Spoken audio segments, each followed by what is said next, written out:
Je me souviens de cette explosion parce que lorsque j'ai aperçu des superstructures, enfin les mâts des navires, au large, où je suis redescendue dire à ma famille, les bateaux sont là, c'est le débarquement. Ça, c'était quelque chose d'inouï, alors que cette nuit-là, nous avions eu très peur. Nuit du lundi 5 au mardi 6 juin 1944, nuit historique. Les Anglo-Américains débarquent sur le sol de Normandie. Il y a 80 ans, les Normands étaient les premiers à témoigner de l'arrivée des Alliés, par les airs et par la mer. Plus de 6000 navires et près de 160 000 soldats de 12 nationalités différentes venus libérer la France de l'occupation allemande. Mais ce jour, tant attendu, marquera les débuts d'un long combat, porteur d'une expérience douloureuse pour les civils. Retour sur une mémoire longtemps restée dans l'ombre. On l'a su très vite, et puis alors le bruit. C'était incroyable, c'était un tapis de bombes qui tombait.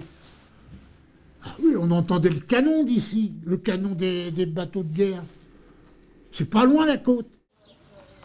Ma mère nous a mis tous les quatre dans son lit ici. Vous savez, la mère, un peu, enfin très embêtée, c'est le moins qu'on puisse dire.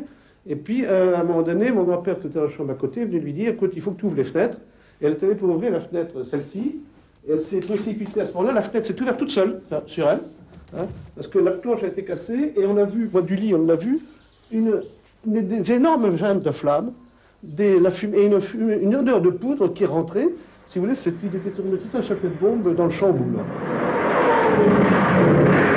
Je suis sorti dans la rue, et puis il était 6h30, 7h à peu près.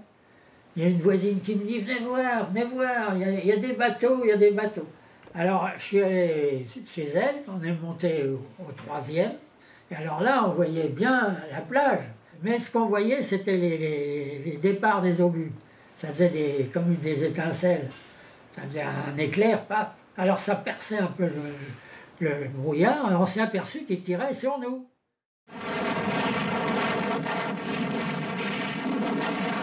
À 8h du matin, il y a un obus de marine qui arrive dans un champ et les éclats me passent au-dessus de la tête. C'est là qu'à l'espérance succède la peur de mourir. Et c'est là que nous avons vu le premier Américain. C'est la joie, l'étonnement, l'admiration. On a pensé que c'était de l'orage. C'était au petit matin du 6 juin, on a su que c'était le débarquement.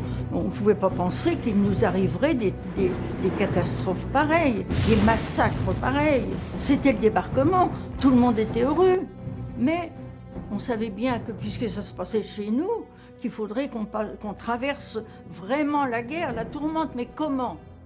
L'Empire de France est redevenu un champ de bataille, et quel champ de bataille! Les premiers jours qui succéderont D-Day seront les plus meurtriers. Face à cette guerre dévastatrice, la population normande demeure partagée entre gratitude et amertume. Le sol tremblait, il y avait de la poussière partout. Puis forcément, les enfants criaient, pleuraient. On avait une voisine en face, je me souviens, qui était cramponnée à sa fenêtre et qui hurlait sans pouvoir bouger. Tout le monde priait. Il y avait Madame Gilles, qui était la locataire du dessus.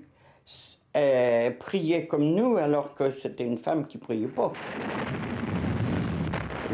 La chose la plus difficile, en fin de compte, à supporter, l'idée d'être ensevelie tout d'un coup. Maman avait été enterrée complètement jusqu'aux épaules par le rejet de la bombe. Vous savez, quand une bombe tombe, ça fait des jets. Et alors la terre retombe d'une façon très lourde. Et maman nous a toujours dit, j'avais l'impression d'être prise dans du ciment. Les sauveteurs, ils m'ont tiré et ils ont dit aux voisins, emmenez-la vite parce que ça ne va pas être beau à voir. Cette phrase-là, je l'entends encore. Ils ont bombardé Caen, mais pour quelle raison? Il y avait pas d'Allemands. Les Allemands n'étaient pas dans la ville. Ils étaient autour de la ville, mais ils n'étaient pas dans la ville. Pourquoi ils ont fait ça? Alors tout le monde leur en a voulu un petit peu, et moi y compris. Ah oui, je sais pas, 2000 morts à Caen, 2000 morts pour rien. Il y a eu des bombardements au-dessus de la commune et c'est vrai que ça fait peur, hein. Ça explose de tous les côtés. Et les Allemands qui étaient chez mes parents sont partis et nous ont dit qu'il ne fallait pas rester là. La population fuit épouvantée. Tout au long de l'été 1944, de nombreuses villes seront ravagées par les bombardements aériens, menant la population à fuir dans les campagnes ou à trouver refuge dans des abris souterrains. La bataille de Normandie fera 20 000 morts civils et 150 000 réfugiés. Un lourd bilan reconnu tardivement qui marquera la mémoire des Normands. Des gens ont vécu beaucoup plus de drames que nous, parce que nous sommes tous retrouvés vivants. Et beaucoup ne se sont pas retrouvés tous vivants dans les familles.